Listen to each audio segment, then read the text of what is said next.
माजी गृहमंत्री अनिल देशमुखांच्या गाडीवर दगडफेक झाल्याचा दावा। घटनेमध्ये अनिल देशमुख जखमी। नरखेडीतली सांगता सभा आटपून येत असताना ही घटना घडली। भाजपने हल्ला केल्याचा अनिल देशमुख यांना संशय।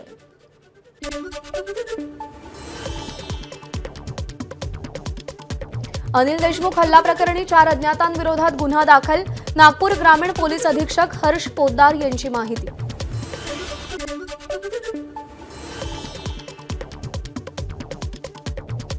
अनिल देशमुखांनी स्वतःवर हल्ला करून घेतला। परिणय फुकेंचे देशमुखांवर गंभीर आरोप। देशमुखांवरील हल्ल्याची एसआयटी चौकशी करावी, फुकेंची मागणी।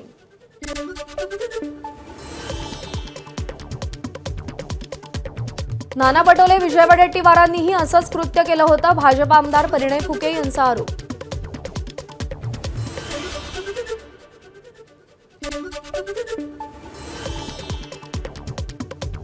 संघाच्या इशाऱ्यानुसार परिणय फुकेंचं स्क्रिप्ट। परिणय फुकेंनी माणुसकी जपण्याची गरज। फुकेंच्या आरोपावर काँग्रेस नेते विजय वडेट्टीवार यांची प्रतिक्रिया। बंटी शेळके यांनी हा हल्ला घडवून आणला असावा। निवडणूक डोळ्यासमोर ठेवून हे सगळं कुभांड रचलंय, परिणय फुके यांचा आरोप।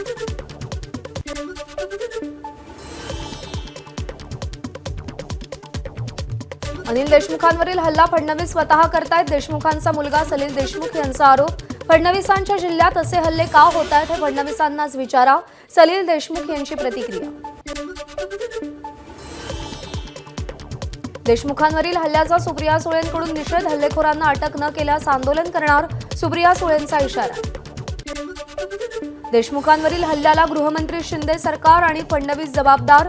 संजय राऊतांचा आरोप। फडणवीसांनी जबाबदारी स्वीकारावी, राऊतांचं वक्तव्य।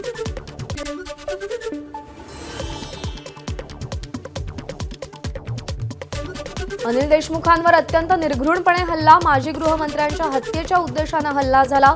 संजय राऊतांचा भाजपवर निशाणा। तर हल्ला करताना भाजप जिंदाबादच्या घोषणा होत होत्या, राऊतांचा दावा। महाराष्ट्रामध्ये सत्ताबदल होणं अटळ असल्यानं हादरलेल्या महाराष्ट्रद्रोही समाजकंटकांकडून असे भ्याड हल्ले सुरू।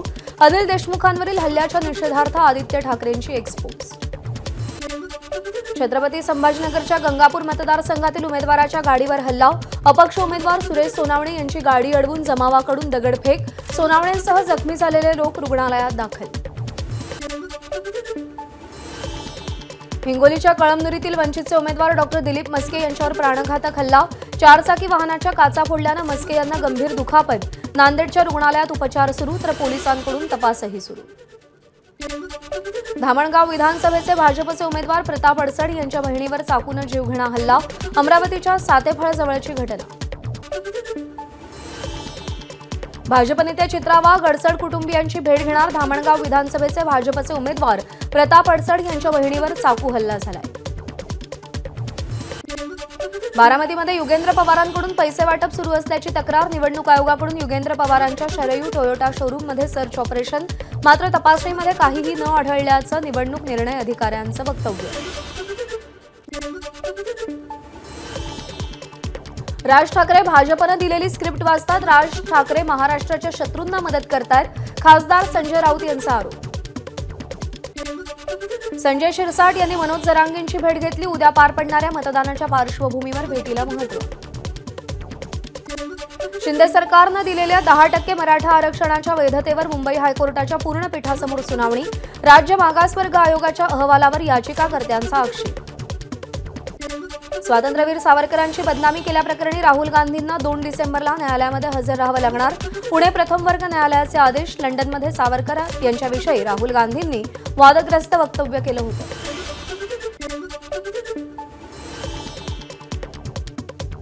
राष्ट्रवादीच्या चिन्हासंदर्भातली सुनावणी पुढे ढकलली। न्यायाधीश नसल्यानं सुप्रीम कोर्टातील सुनावणी पुढे ढकलण्यात आली आहे। जम्मू कोविड सेंटर घोटाळा प्रकरणी मुख्य आरोपी सुजित पाटकर यांचा जामीन अर्ज मुंबई सत्र न्यायालयानं फेटाळला। कोविड सेंटर घोटाळ्यात ईडीकडून सुजित पाटकर यांना अटक करण्यात आली आहे।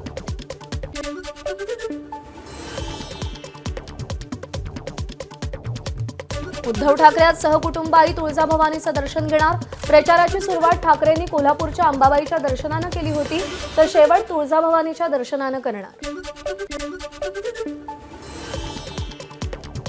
मुख्यमंत्र्यांबाबत अपशब्द वापरल्याबद्दल उद्धव ठाकरेंवर गुन्हा का नाही?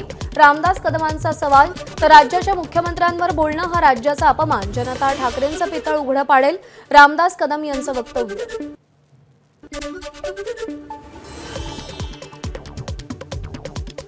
राजापूर मतदारसंघात लांजामधील शिंदे गटाचे कार्यकर्ते पैसे वाटप करत असल्याचा राजन साळवींचा आरोप. मध्यरात्री राजन साळवींनी तक्रार दाखल केली. गणेश लाखन, बाबू खामकर, ओमकार मोरे या तिघांविरोधात गुन्हा दाखल. पालघरमध्ये पैसे वाटपावरून शिंदे आणि ठाकरे गटात राडा. शिंदे गटाचे नगरसेवक पैसे वाटप करत असल्याचा ठाकरे गटाचा आरोप. पालघरच्या विष्णुनगर भागातली घटना. संभाजीनगरच्या इंदिरानगरमध्ये मतदान कार्ड जमा करून 1500 रुपये देणाऱ्या व्यक्तीला पकडलं. आपल्याला मत देणार नाहीत अशा लोकांनी मतदान करू नये म्हणून 1500 रुपये देऊन मतदान कार्ड जमा केली जात असल्याचा आरोप. संभाजीनगरमध्ये पैसे वाटणारा व्यक्ती संजय शिरसाट यांचाच अंबादास दानवेंचा दावा. तर पकडलेले पैसे पोलिसांनी शिरसाट यांना परत केले. दानवेंचा एक्स पोस्ट करत आरोप. संभाजीनगरच्या पोलीस आयुक्तांविरोधात अंबादास दानवेंची तक्रार. पोलीस आयुक्त प्रवीण पवार यांची पोलीस महासंचालकांकडे तक्रार.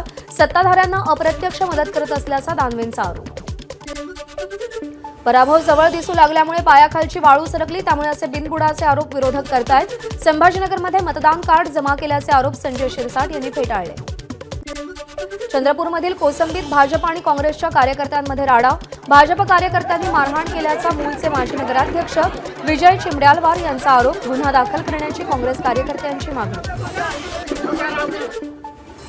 बुलढाण्यामध्ये 7957 नवे मतदार पहिल्यांदाच मतदानाचा हक्क बजावणार. 7ही मतदारसंघात पोलिसांचा आणि प्रशासनाचा चोख बंदोबस्त तैनात. पुण्यामध्ये निवडणुकीच्या पार्श्वभूमीवर गुन्हेगारांची झाडाझडती. कोम्बिंग ऑपरेशन, नाकाबंदीमध्ये 2500 गुन्हेगारांवर कारवाई. सराईत गुन्हेगारांकडून 25 पिस्तूल आणि 38 जिवंत काडतुसं जप्त. बुलढाण्यातील देऊळगाव राजा इथं असलेल्या गोडाऊनवर छापा टाकून देशी विदेशी दारूचे 59 खोके जप्त. निवडणुकीच्या पार्श्वभूमीवर उत्पादन शुल्क विभागाची मोठी कारवाई. गोंदियातल्या कट्टीपार इथं पोलिसांकडून नाकाबंदी करून 65,870 रुपयांच्या दारू साठ्यासह 2 वाहनं जप्त. दोन्ही प्रकरणात 8 जणांवर गुन्हा दाखल.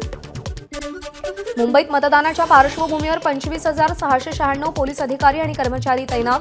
मुंबईमध्ये एकही संवेदनशील मतदान केंद्र नाही. कायदा सुव्यवस्थेच्या पार्श्वभूमीवर मात्र चोख बंदोबस्त. पालिकेचे 60,000 पोलीस तर सरकारी यंत्रणेचे 40,000हून जास्त कर्मचारी निवडणूक ड्युटीवर. विधानसभा क्षेत्रांसाठी सर्व प्रकारच्या सुविधा आणि आपत्कालीन सुव्यवस्थेसाठी प्रत्येकी एक स्ट्रॉंग रूम तैनात. विधानसभा निवडणुकीच्या मतदानासाठी अमरावती जिल्हा प्रशासन सज्ज. निवडणूक प्रक्रियेमध्ये 2708 कर्मचारी कर्तव्य बजावत असून कायदा आणि सुव्यवस्था राखण्यासाठी 1917 पोलीस कर्मचारी आणि अधिकारी तैनात. मतदानाच्या दिवशी मेट्रो 2 आणि मेट्रो 7च्या सेवा कालावधीमध्ये वाढ. उद्या पहाटे 4 वाजता मेट्रो सुरू होऊन मध्यरात्री 1 वाजेपर्यंत सुरू राहील. मतदानाच्या दिवशी बेस्ट बसच्या जास्तीच्या फेऱ्यांचं नियोजन. मुंबईतील 36 मतदारसंघातील दिव्यांग आणि 85 वर्षांपेक्षा अधिक ज्येष्ठ मतदारांना केंद्रापर्यंत पोहोचवलं जाणार. त्यासाठी कोणतंही शुल्क भरावं लागणार नाही. उद्या होणाऱ्या मतदानासाठी दक्षिण मुंबईतील डिलाईल रोड परिसरात स्ट्रॉंग रूम तयार. निवडणुकीसाठी शहरामध्ये 11,585 तर उपनगरामध्ये 75,231 कर्मचारी नियुक्त. पुण्यामध्ये एकूण 8,462 मतदान केंद्र. मतदानाची केंद्रावार तयारी सुरू. जिल्ह्यातील एकूण मतदार संख्या 88,49,590. अकोला जिल्हा प्रशासनाकडून मतदानाची तयारी सुरू. एकूण 1,108 मतदान केंद्रांवर वेबकास्टिंगद्वारे निवडणूक आयोगाची करडी नजर असेल. बेलापूर विधानसभेतील मतदान केंद्रामध्ये ईव्हीएम मशीन रवाना. एकूण 386 मतदार केंद्र असून 4,23,000 मतदारांची संख्या. अहिल्यानगर जिल्ह्यातील 12 मतदान केंद्रांसाठी निवडणूक साहित्याच्या वाटपाला सुरुवात. जिल्ह्यातील 3,765 मतदान केंद्रावर मतदान होणार असून 37,83,987 मतदार मतदानाचा हक्क बजावणार. चंद्रपूरमध्ये उद्या होणाऱ्या मतदानासाठी पोलिंग पार्टी रवाना. जिल्ह्यामध्ये एकूण 6 मतदारसंघ असून उद्या 18,50,000 मतदार आपला मतदानाचा हक्क बजावणार. विधानसभेच्या मतदानासाठी मतपेटी रवाना होण्यास सुरुवात. रत्नागिरीमध्ये पोलिसांच्या चोख बंदोबस्तात मतपेट्या रवाना. जिल्ह्यातल्या 5 विधानसभा मतदारसंघात उद्या मतदान प्रक्रिया. धाराशिवमध्ये मतदान जनजागृतीसाठी विद्यार्थ्यांनी मानवी साखळीतून महाराष्ट्राचा नकाशा साकारला. सर्वांनी मतदानाचा हक्क बजावण्याचं आवाहन केलं. मुंबईमध्ये किमान तापमानात पुन्हा वाढ. मुंबईमध्ये पहाटे काहीसा गारवा आणि दिवसा उकाडा अशी स्थिती. मात्र 2 दिवसांनी मुंबईतील तापमानात घट होण्याचा अंदाज. अक्षय शिंदेच्या कथित एन्काउंटरवर सीआयडीनं केलेल्या तपासात अनेक त्रुटी. न्यायालयीन चौकशी करता पोलीस कागदपत्र देत नसल्याची दंडाधिकाऱ्यांची माहिती.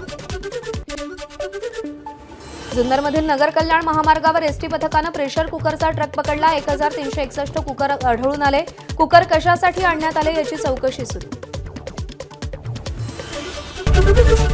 एबीपी माझा, उघडा डोळे बघा नीट.